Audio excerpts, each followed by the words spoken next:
Before we begin, I want to warn you that this presentation is designed to make you become a fool to this world.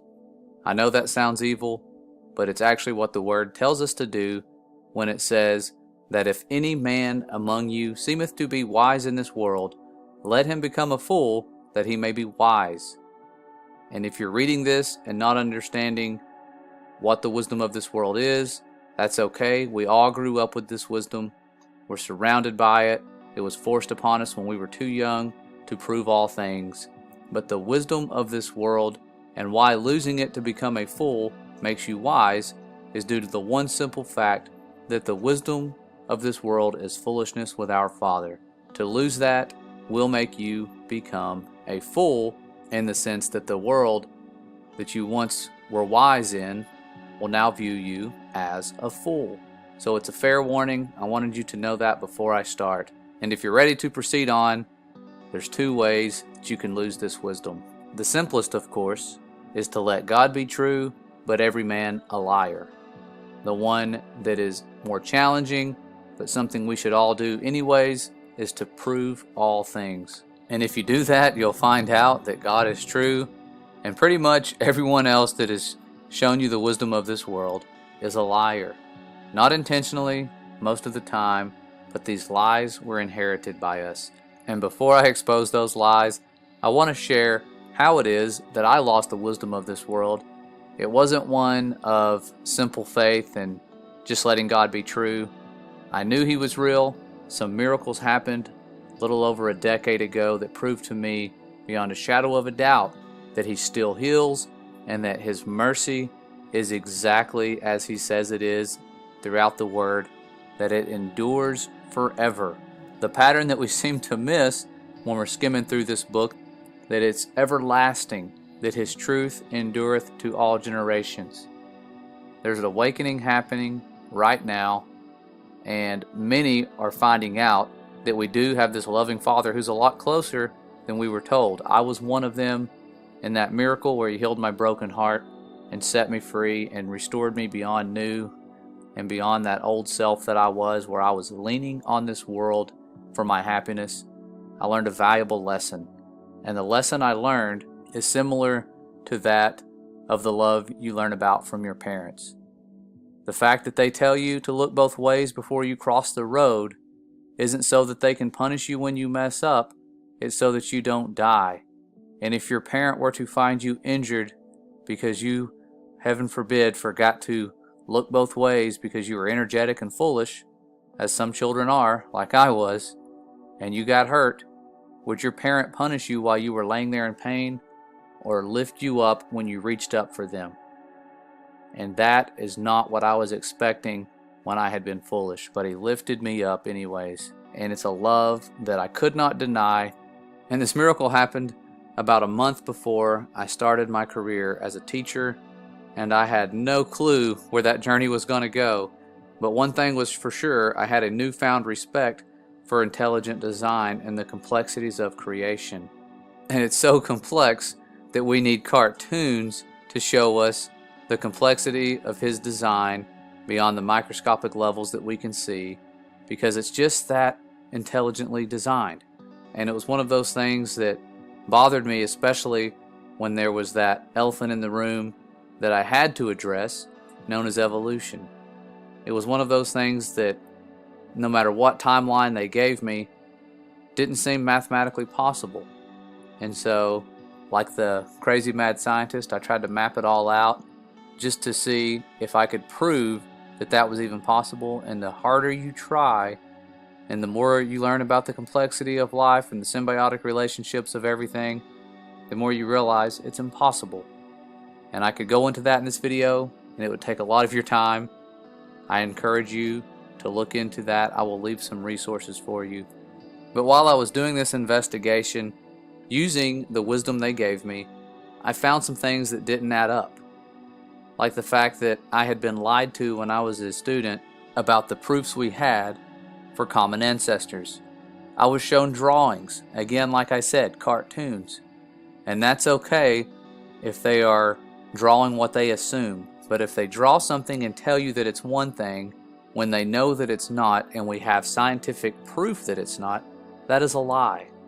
And it's not okay to be used in education, but these drawings here, these embryo drawings, that's exactly what they were. And when you look below them, you see that they don't look at all like the images that we have here. Not one bit. And this is over 100 years ago. This stuff is still in education today, and on test, the answer choice to this would be that it's proof of a common ancestor.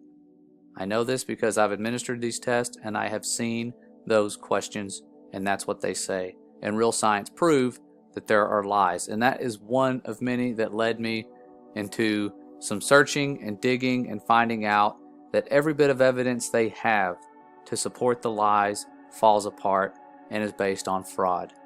And those images still remain in education today, even when they're proven false, like the dino bird, the Piltdown hoax. Similar types of imagery, even if it's not the exact same one, they make more images and statues and cartoons, and they need those in the absence of evidence. But while I was looking into this stuff, I was still falling back into a deep slumber, not knowing why I couldn't be on fire, what was I missing, what was right in front of my eyes. And that's when, yet again, I found myself needing some miracles.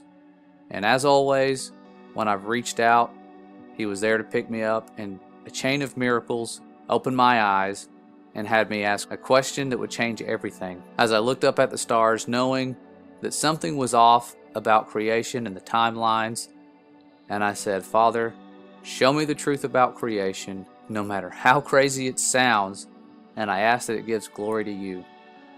But you have to be careful what you ask for, because I did in fact say, no matter how crazy it sounds. Don't know why I worded it that way at the time, but that's what I said. And before I knew it, I began to see things with the eyes that I had asked for. I started seeing not only how they lied to us, but why they lied. And it was about things that seemed so innocent when we were children and being exposed to these things. And that's probably one of the greatest reasons why they were passed on for so long. We'd never thought to ask questions or even use our spiritual eyes to look at this wisdom and examine it further, to see the mark that was right in front of our faces the entire time. Nor did we even hear in our history classes what our ancestors really believed in. We were deceived to think that they were so foolish that they believed that the earth was shaped like some sort of disc with an edge that you could just sail right off of. They never even told us anything about the true biblical model that our ancestors really believed in. They skipped right past that somehow, and we didn't pick up on it either, even though we read the book that talked about it. And they placed us on this little dot right here and said that's our home. We've all lived there on this ever-expanding universe, flying at Mach 600 plus without ever feeling the slightest movement. And those speeds, I want you to investigate real quick. Those speeds are extremely fast. Spinning, circling the sun, tilting in an ellipse. Meanwhile, not feeling any motion at all starts to blow you away when you think about how fast that really is. So I'm going to show you some comparisons of the slowest speeds of our given spherical Earth. So pay attention to how fast this is, and it's not even a fraction of how fast they tell us we're going.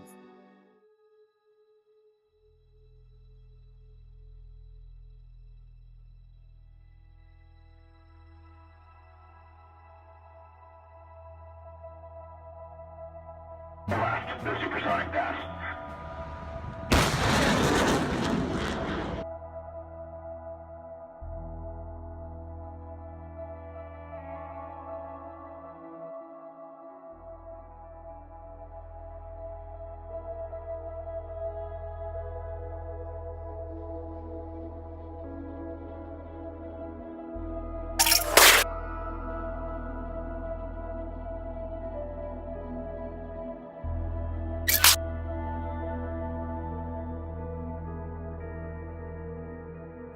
Imagine never being told what you lived on and having the assumption that it wasn't moving, and then someone telling you it's moving hundreds of times faster than what you just saw.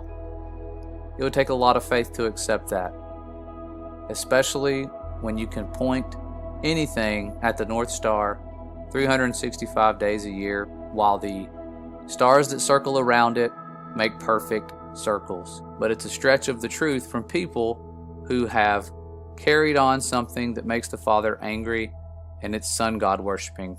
His word tells us that this is one of those things that upsets him when he's speaking to Ezekiel. And I had no clue that it went as far back and as deep as it does. And then we have our own version of the sun god Helios right here in America for everyone to see, called the Statue of Liberty. But if you look inside, someone reminded me that it is called the New Colossus. What is the old Colossus? Well, the Colossus of Rhodes was the Greek sun god Helios, a statue that they had that was massive. And you can see representations of it throughout history. Even Mr. Relativity himself mocking us by showing us who they pay tribute to. This is a representation of Helios as well. The Mayans were sun god worshippers, and their calendar ended in 2012. They're using the Julian calendar, which makes it 2012 right now, showing us that they were probably planning something way back then, and the same people that have been pushing it knew that. And that's why it ends now, and they have all of the chaos going on in the world because they are preparing for a war. And the only way they can get people to join them in their fight at the end is to have them be deceived about what they're fighting against. And it all stems on not knowing who they are, where they come from, and what their purpose is. And the blinding happens when we stop listening to what the Word has told us to do. And one of those simple warnings was that in all things that I have said unto you, be circumspect, and make no mention of the name of other gods, neither let it be heard out of thy mouth. This was straight from the Father, and we didn't listen. We've taken those names and we have founded them in our model of creation that we associated with Him. Most of us did. We blended that reality with the Bible because that wisdom of the world was something we loved. We did not know that when we were singing those songs, we were repeating the names of those gods, except for earth. Earth is just dry land. We didn't know that. We thought it was a spherical object, this ecosphere that contains all life. That's what we believed. But even our terms that we have for this whole system, solar system, and Helios, they have the names of sun gods. Helios, of course, you know that name, but I was unaware that Sol comes from Sol Invictus, which was one of their most powerful sun gods of ancient Rome. And that's where we have the solar system. The SOL comes from that. So deep-rooted deceptions there. Even our days of the week. It's not just the planets and all of that. The days of the week were these same exact names we were told not to mention, and they are tributes to them. Our new day of worship is on Sunday, the day that they worship the sun gods. But even the missions that they have bear these names. They do it for a reason. It's in your face. The history that all of us were not taught about, right there, the Titans, the Fallen, the Nephilim, they honor them with their missions, and they put this in plain sight and act like it's innocent. Many of the children I see wearing the NASA gear have these little logos and emblems bearing these names and have no clue the sinister origins. But sun god worshiping, why is it important for the enemy to do it? Well, one reason is that it makes the Father angry. This was very upsetting to him. The greater light that he made and put up there and put in motion, they are worshiping this object as if it is him, as if it's a god. And if that's not enough, the book of Exodus, the second commandment, I overlooked this. I don't know how. I seem to pick up the first little phrase of, thou shalt not make unto thee any graven images. But it goes on, and it tells us, or any likeness of anything that is in heaven above, or that is in the earth beneath, or that is in the water under the earth. Water under the earth? Somehow we missed that part. And the book of Enoch tells us it's founded on the waters. I thought that was a cool connection. But it says, again, I'm going to read this part. Anything that is in heaven above. Well, guess what? Where does it say he placed the stars? In the firmament, right? He called the firmament heaven. So the way I take it is, we are not supposed to be making these graven images that are now named after different gods that we're not to mention. And we could sing the songs and hang these models up in our classroom. Most of us did that, and we were proud of this wisdom. We took it home, we showed our parents. We're like, look how wise we are. But that's what the wisdom of this world tells us creation is. The pale blue dot, the ever-expanding universe. And we bought it. And we felt that we were wise. But let's look at what the Father tells us earth is. When it says, and God called the dry land earth. That was it. That's all we really need to know. Doesn't tell us the shape of it because it's just dry land. It has many different shapes. It goes up, it goes down. Lots of different elevation changes.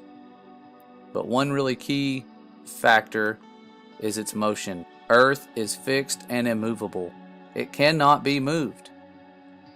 It is firmly established, immovable, on its foundations never to be moved, for the earth's pillars belong to Adonai. On them he has placed the world. And if that's not enough, we see in Joshua that he made the sun stand still for this battle to be won. If the earth had stopped moving, there would have been chaos. Oceans would have spilled over. Both sides would have died.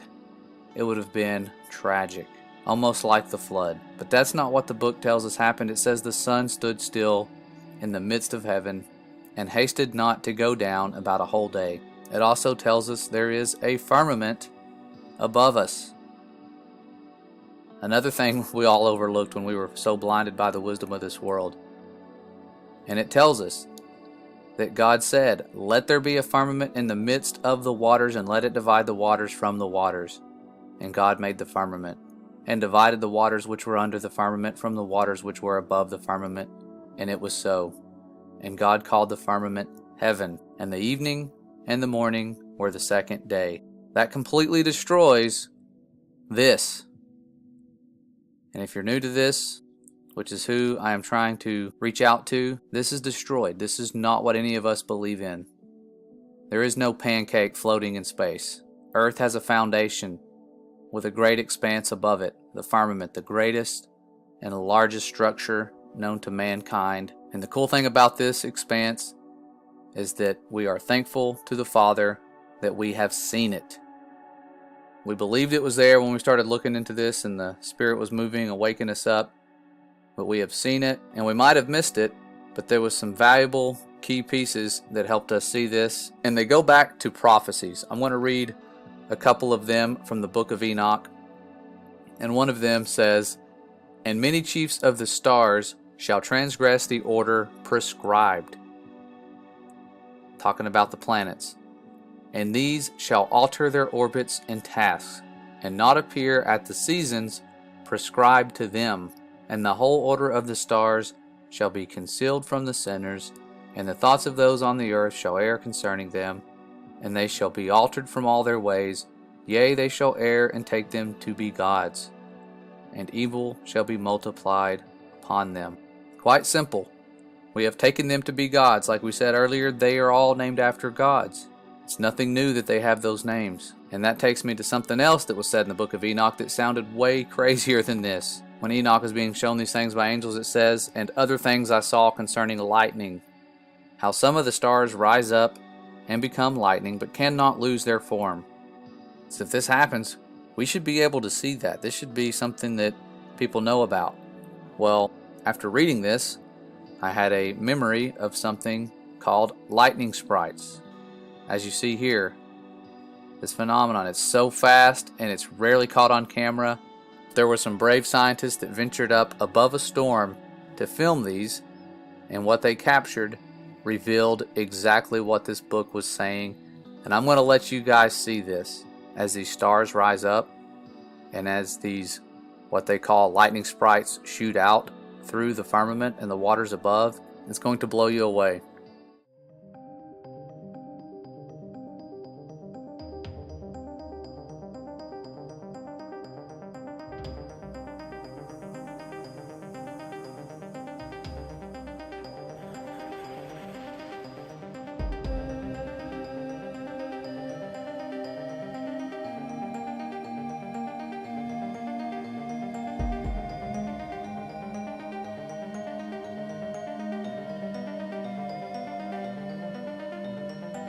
Another declassified CIA document. They're checking out the firmament in this one, 1953 now.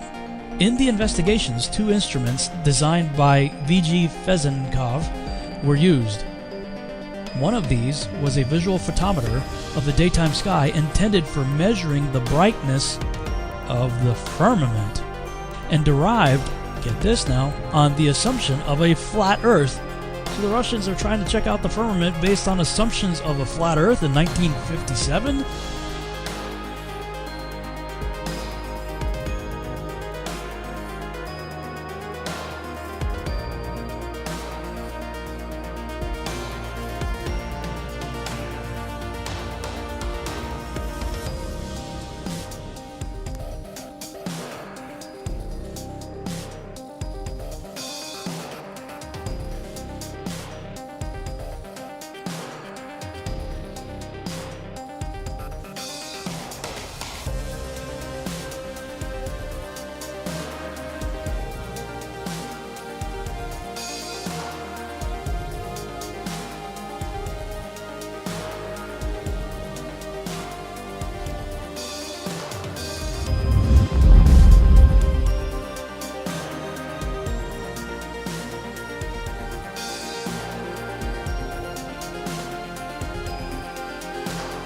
Nike Hercules,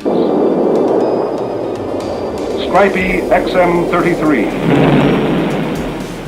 Thor, launched by a pod-carrying Thor missile. Its yield was 1.4 megatons.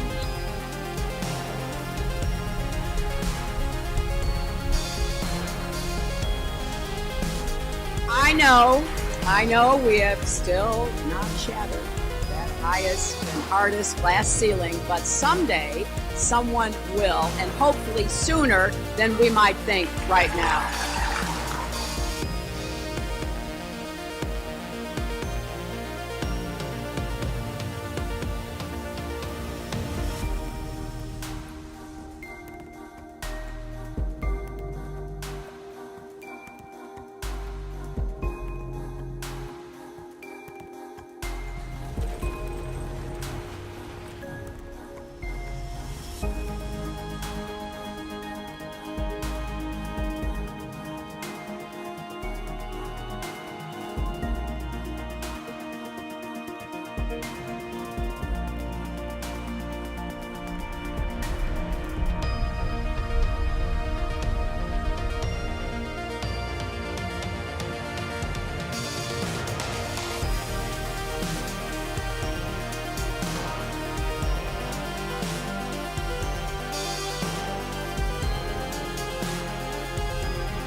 Point Nemo. Nope, it's not in Antarctica. This spot lies more than 13,000 feet deep in the South Pacific Ocean and is further from land than any other point on Earth. And that's how Point Nemo has become the world's only spacecraft graveyard.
Now that you've seen that, it probably makes a lot more sense why we always see rockets launch the way they do.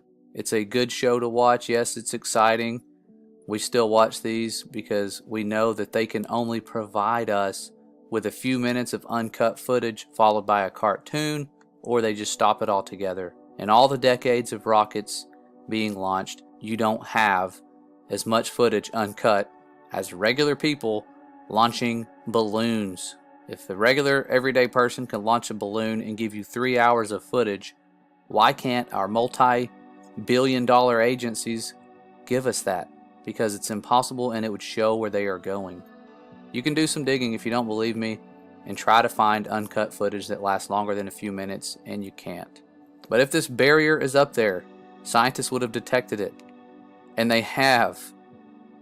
They had been calling it the Van Allen belts. Well, scientists detected something they could not penetrate, and NASA came out with another story and said, well guys, it's just a man-made bubble shrouding Earth that's up there surrounding us, and that the Van Allen probes have spotted it. You don't have to take my word for it. You can read their article. It tells you exactly that. The other thing people get to wondering about once they've seen this is, why don't we just go there and settle this all together? That would be great. I'm all for that. However, we have not been allowed to go there and privately explore. No one has ever circumnavigated north to south, and it will never happen because you can't. The treaty that keeps us from doing that has been upheld peacefully throughout every conflict since the Cold War. Break that treaty, you will be stopped. If you want to go there and visit, you can go there and visit. Tons of people go there and visit. $40,000 for a ticket. You can go there if you want to explore, but you can only go where they tell you that you can go, because they are studying ice. Yes, they are looking at the ice, studying the ice, and it's got to be shared peacefully. And the only other thing they share peacefully is, you guessed it, space. They get along great. All of these space agencies that are part of that same treaty, they get along just fine, hold hands, smile for the camera. Meanwhile, they divide all of us over here on the Earth while they pretend to be above it. Early explorers figured that out. They knew what was out there. Their maps looked very close to ours. They didn't fall off of an edge because there is not an edge that exists to fall off of. There is a great expanse, a firmament that's out there. Captain Cook said there was about 60,000 miles of a wall that he could not penetrate surrounding our Earth, surrounding the known world, the circle of the Earth, the circle of the dry land. There it is. There are documents that mention that the Earth is not rotating and that it looks like this here. Why can they assume something if it's not really a fact? How did Russia not know the shape of the Earth? There's a lot more questions when you start digging, but there's also a lot more answers when you go and try to prove all things. I'm about to get into the proofs of the flatness, because as we said, Earth is just dry land. Of course, it's not completely flat, but water is flat. It does not curve. And when we think back to our early images of the flood, what do we imagine? We imagine water rising and falling. None of us ever think about the floodgates pouring out on Earth and picture this. I know I didn't. I don't want to speak for everyone, but I'm pretty sure that's not what you imagined when those fountains of the deep were opened up in addition to those windows of heaven. Guess what? Water had to go somewhere. On our current model, there's really nowhere for all that extra water to go. And the magnetic pole that we have, that's like a bar magnet through our Earth, would not function with magma. When you superheat a magnet, it does not work. And we have this molten hot core of Earth, animations of it, and we've only gone a little speck of the way into the surface, or so they tell us. But the truth is that water was not curved, bending, wrapped around a spherical object. But in modern times, we have tools that our ancestors didn't have. These tools capture things that we shouldn't be able to see, like the world record long distance photo. Over 3/4 of a mile of curve was missing this particular day. It's always missing. The only problem is conditions have to be right for you to see certain objects. As you can tell, there is a lot of water blocking your view, similar to why scientists have to use submarines to see the bottom of the ocean when it's a certain depth. The Marianas Trench, we had to send a submarine down there to see it. But miraculous conditions allow us to see reality. And yes, the curve calculators aren't accurate. because they don't factor in objects resting on top of that curve that are in between you and the object, nor do they factor in perspective changes in size of distant objects. They don't factor that in. So they are wrong. But at close distances, we also have some miraculous images where water is proven once again to be flat. 9.5 miles away is this little rig. Beyond that, you can see a horizon, and the horizon is supposed to only be 1.2 miles away with a camera height of 1 foot. And thankfully, there are so many scientists and researchers out there working to prove all things that we get footage like this. People with lasers investing time, in spite of the world telling them it's impossible. They do things like this and have footage that shows us 16.4 miles of flat water. This proves that water is flat, and having stars move in certain ways above will not make this water curve. It will remain flat, and what we live on is not moving. And these distances, they don't seem like a lot because they are not compared to the ones I'm about to show you. For example, Guglielmo Marconi. He was wanting to send a signal across the Atlantic. This guy was a genius. He was told by physicists not to even try because it was impossible due to the 2,100 mile stretch that would have encountered 504 miles of curve. He did it anyways. He cranked up the power and made a connection. Sent that signal all the way across the Atlantic, proving that the water was flat. Whales, well, they're very smart, and they know that water is flat because they are able to hear other whales from about 4,000 miles away.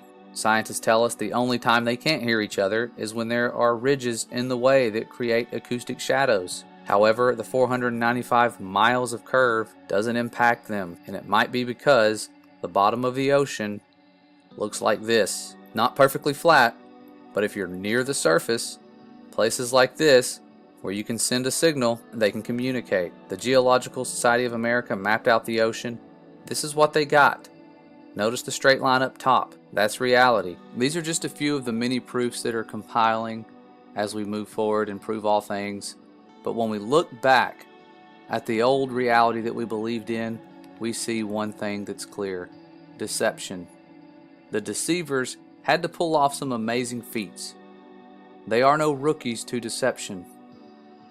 And they had the wisdom of the fallen right there in their back pockets, and they used it to create images that were not only deceptive, but bear certain marks. That's why our heliocentric model has all of those numbers that we overlook. This is not to condemn anyone, it's only to wake you up to the lies and to show you the proof that we have of creation and why it's important that we not be deceived. And there's a couple of reasons. One of those is the upcoming deceptions that the Word tells us about. If you remember, I spoke about an upcoming war. It tells us here exactly that. It says, "And I saw 3 unclean spirits like frogs come out of the mouth of the dragon, and out of the mouth of the beast, and out of the mouth of the false prophet.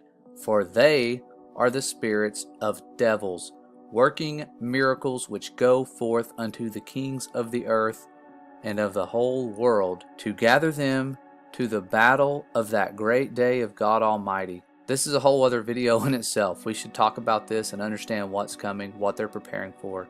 It's not a battle they know they're going to win. They know they're going to lose, and they want to take people with them. People that we have to get ready to be on the winning side. It's going to be very deceptive what's around the corner. And when you look at what Aleister Crowley said over here about demons, he has the image of the one that he manifested physically to him, allegedly. And he says, today they call them angels and demons. Tomorrow they will call them something else. And that's exactly what we're calling them, something else. They're not unclean spirits like frogs. But beyond the deceptions, beyond all of this, why is it important that we learn the truth about what we live on? It's simple. The grace and the truth about our Father and how close He is. And to share that with you are some examples of people who lost the wisdom of this world and what they have to say. These weren't religious people. These weren't people just trying to make the world view fit their biblical view at all. Like this person here. They said, "Flat Earth changed me from atheist to a Bible-loving, God-fearing human being. I'm born again in the name of Yahushua, Jesus of Nazareth. These are the things that keep us going. And another one here says, 43-year atheist and agnostic. The flat earth led me to the firmament and the Bible. But one testimony that really touched me a while back was from someone who said, I've been a heroin addict close to a decade now. The Bible seems like a book of silly children's stories made up and used by the church to control people. Needless to say, drugs have been the center of my world, so much so, I've never taken much time to get any deeper than that when it comes to God. I've been watching these videos for about a week with my boyfriend. After watching this one, we just sat quietly for a moment and then looked at each other in amazement. The Bible is real in its literal translation, and there is a great deceit behind everything we've been taught. I'm going to get myself a Bible soon and research the book of Enoch as well. Please pray for us. This brought tears to my eyes because it reveals just how powerful this truth is. It's not the most important truth, but it leads people to that. And it shows them that there is a Creator, and when they get to know Him, they find out that He loves them so much that He sent His beloved Son, a gift given to be raised up, so that they will not perish and be lost. The Spirit of truth is waking people up, many of you included that have seen this and shared this work. And I thank you guys for your help, because it's guiding people to prove all things. And it's waking them up to the lies and helping them become a fool to this world, which is what we are here to do today, is fulfill what 1 Corinthians told us to do, and that's to let you guys become fools so that you may become wise.